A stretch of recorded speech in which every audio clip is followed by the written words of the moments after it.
We have a bit of time for just one round of Q&A. So why don't we take a couple of questions? Hello, I'm Naoko Kumada from Rajaratnam School of International Studies. I have a question for Nakao-san, but I would also like to invite other discussants as well for comments.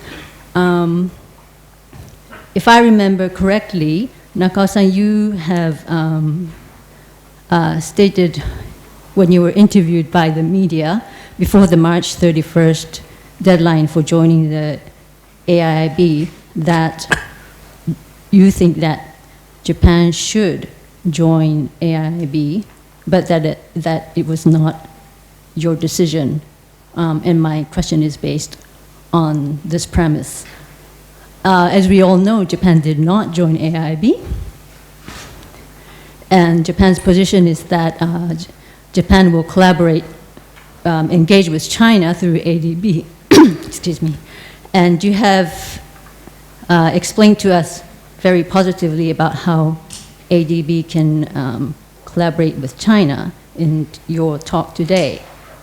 However, if in the future Japan does join AIIB, how would that change the role of ADB, or how would that change or would not change the role of ADB? Do you have any visions under this scenario for ADB? And if you can share it with us today, I would be grateful. Okay, Hiro from Center on Asia and Globalization. As many of you mentioned, CMIM and AMRO, perhaps the key institutions to prevent another financial crisis from hitting Asian economies. And AMRO will soon become an international organization, but function-wise, it is still far from becoming the originally proposed AMF, Asian Monetary Fund. Do you think now it is desirable for AMRO to evolve into something equivalent to AMF? And if so, what are the major obstacles ahead? Is it Japan-China rivalry, or should it expand its membership to, for example, India or Australia? Do we need to further delink the CMIM from IMF programs? Thank you. I'm Sarah Tong with the East Asian Institute. Thank you for thank the panelists. I have 3 quick points and 1 question.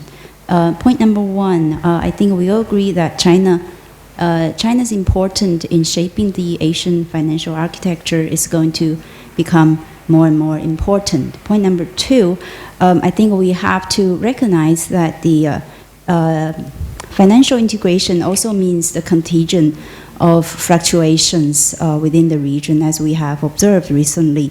Point number 3, I think China's financial sector itself is still significantly underdeveloped. So my question is, how would the China's more outward looking perspectives in terms of financial sector, such as the renminbi internationalization and the setting up of AIIB, how would these moves help China or impact China's own development and strengthening of its financial sector? So this is a slightly different approach compared to the past when China is more inward looking in financial sector. How these new initiatives help China to develop or to strengthen its own financial sector? Thank you very much. I invite the panelists who want to comment. Thank you. My name is Ali. I'm from Egypt, and within Africa there's a trend to see that China is more pragmatic, less human rights focused than Western states and Western financial institutions. So bearing that in mind, how do you foresee that maybe AIIB loans would be less conditional and more attractive to governments? How would that impact, would that cause competition or friction with AIIB financing? Thank you. Okay, thank you.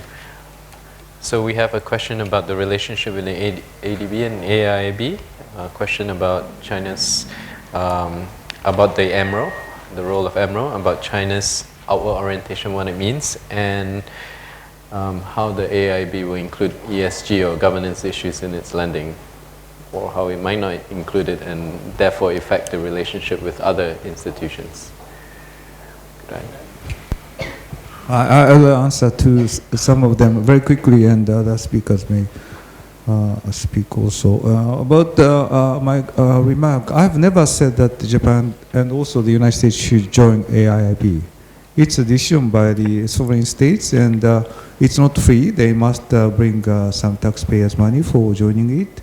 And the US and Japan are already big shareholders and made a huge contribution to the World Bank and the ADB. So it's their decisions, and I have never made such a comment.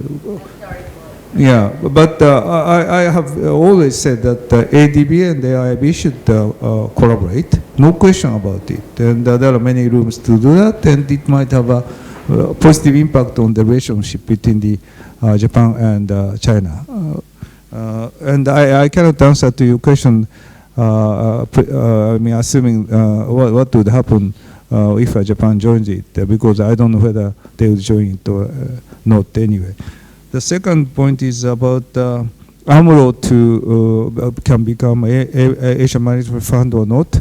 When Vice Minister Sakakibara in 1997, after Thai crisis, Indonesian crisis, after Thai crisis in August of 1997, just after the Asian crisis started, the Japan started advocating Asian Monetary Fund, but it was not successful, as others said. And I was a kind of a secretariat, and I was drafting a statement to announce the launch of AMF. And that statement, which I wrote and consulted Mr. Sakakura, was not announced anyway because it was not successful. But anyway, at that moment, we discussed 4 issues. One is surveillance among Asian countries. Second, outside the IMF. The second is financing together with the IMF and separately from IMF. And third is technical assistance, capacity building between countries. And fourth, secretariat to support this. AMF and Shanghai Initiative together already have all these elements. So in essence, I would say the idea of Asian Monetary Fund is already there, is already existing now. And I don't think there are many rooms. Of course, we can have a larger number, and also the test is whether we can use it very effectively or not. But anyway, the cooperation with the IMF is so important. I had the experience of working for the IMF, and the IMF support means American institutions, European institutions, financial institutions also come to help the crisis. So to me, global system is so important because global commitment means the commitments of the commercial banks and other participants of the world international community, not just the regional community. And that is really important to prevent the crisis continue. So that is my comment about AIIB and ADB. AMRO. Sure. Okay. About Japan did not join AIIB, this is my personal opinion. I think given the constraint the Japanese government has, it's an optimal decision not to join the AIIB because Japan should consider its potential impact on the Japan-US relation. I think Japan-US relation is most important for the national security of Japan. Secondly, President Nagao is a leader for the ADB. ADB is established a multinational development bank in the region. And so if Japan joins the AIIB, Japan should, input the financial resource as well as the human resource. Definitely, I think it's not easy for Japan to handle. So I think given all those kind of constraints, I think not join is an optimal selection. In the future, I believe the two countries can work together through ADB and AIIB platform. About Sarah's question about China's outlook-looking strategy and its yuan internationalization, I think eventually yuan will be internationalized as the Chinese economy continue to grow. But whether yuan will be international currency or not will be decided by the market and should be supported by a strong economy.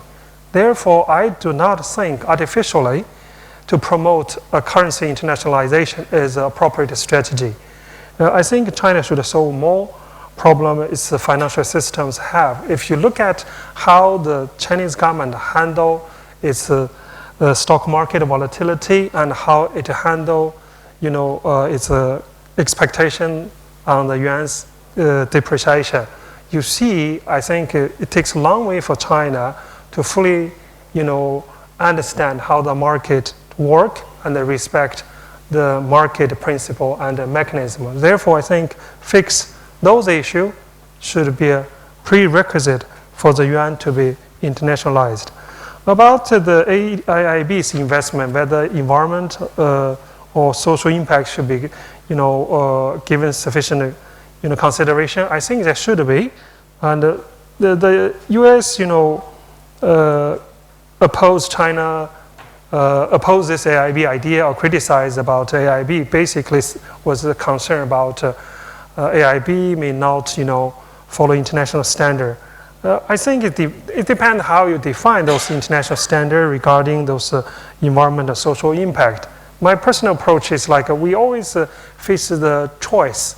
That is, you want material growth. On the other hand, you want to maintain the nice environment. Sometimes there is a cost-benefit analysis. As long as I think the local people involved, because most of infrastructure will be built in each country. As long as the local people, they agree with those kind of arrangement choice, that should be the standard. And I believe, the Chinese government or the manager appointed by the Chinese government, recommended, they will give a serious consideration. I think sustainability is a concept has been accepted by not just existing international organization, but also by the Chinese government. So I believe they will be a very responsible, shareholder and stakeholder in managing those new project, given the consideration of sustainability. I will address the two questions. One on the Chiang Mai initiative and the sort of implications of broadening the constituency. I think the arrangement as it stands, if I remember right, is really a kind of a temporary emergency kind of facility, which ultimately subjects anybody who borrows from it to some sort of IMF approved program. I think that is, we can talk about the IMF as an institution. We can talk about the basic principles of regaining macroeconomic stability outside the context of the institution. It's not necessarily an IMF paradigm. It is a paradigm. And some such external reference point, I think, has to be introduced, because otherwise there is a risk of this becoming a bottomless pit. It uses up money, but it simply does not solve the problem. So the idea of conditionalities is, I think, completely logical and sensible. What institution administers them, what is the nature of such conditionalities, I think, is really a global public good, because macroeconomic instability is contagious. If one country is particularly large economy is going through it, it's very easy for it to spill over. So there is a rationale for having some sort of a global benchmark or global framework which requires countries to carry out certain measures in a situation of balance of payment stress, which is monitored, the program is monitored or approved or ratified. As whether it is the IMF that does it or somebody else that does it, I think the need for that program is I think, unquestioned.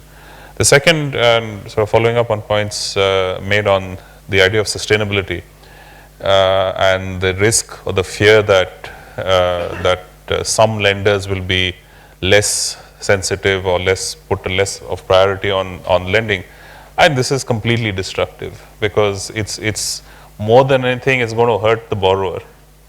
if you forego environmental standards or community development, social criteria, the borrower is the one who's going to get hurt the most. And I think it therefore requires again some shared and common understanding of what these standards or what these conditions must be. And then it is for all lenders, I call it sustainability neutrality, all lenders to agree broadly to some principles here.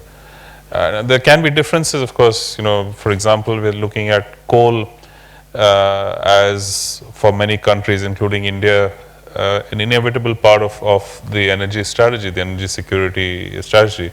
But there is a large widespread global movement against coal for obvious reasons, and the unwillingness to fund coal as a coal-fired or coal-based projects as a result of that. I think there's always room for some difference of opinion, but I think coming to some broad set of standards shouldn't be too much of a challenge. There are already so many frameworks out there, UN-sponsored, all of the multilateral institutions signing on, that I don't think it's an impractical or an infeasible objective. Thank you. Professor Lee? Just quickly on this renminbi issue, the person raised the issue that China needed to strengthen the financial system before maybe or earlier than pursuing the renminbi internationalization. That has some point, but it's not a mutually exclusive policy objectives. When we discuss renminbi internationalization, as I said, it's basically whether renminbi will become the international reserve currency or not. I mean, this is an important point. Chinese renminbi is already international currency. So, because this is the second largest currency in trade finance, people's most used currency in the payment, world payment, and even the foreign exchange market transactions, renminbi's role has increased. I mean, you cannot really deny this phenomenon. The question is, because the Asian countries or emerging countries need to rely on the US dollar to accumulate the foreign reserve, and then US needs to accumulate the current account and capital account deficit because to provide the more liquidity into the world payment system. This is inherent weakness in the international reserve system. So whether China can make the renminbi as international reserve currency, the precondition is that they need to promote the capital account convertibility with strengthening financial system. So it could come together. And then if China's renminbi becomes international reserve currency, that will have huge implication for the regional financial architecture, because many countries, including China, do not need to accumulate the US dollar to safeguard its own any kind of capital account shocks using just the reserve. So then what would be the implications to the world global financial system? I think that would have some implications. So that's why I raised this renminbi internationalization process. I mean, as President Nakao said, it will take a long time, or may not happen even in our lifetime. Renminbi take over US dollar, I mean, that will take a long time. When we say is the renminbi will become one currency among the important international reserve currency, which could be used together with the US dollar and euro and Japanese yen. So that's the important future in the region. Thank you.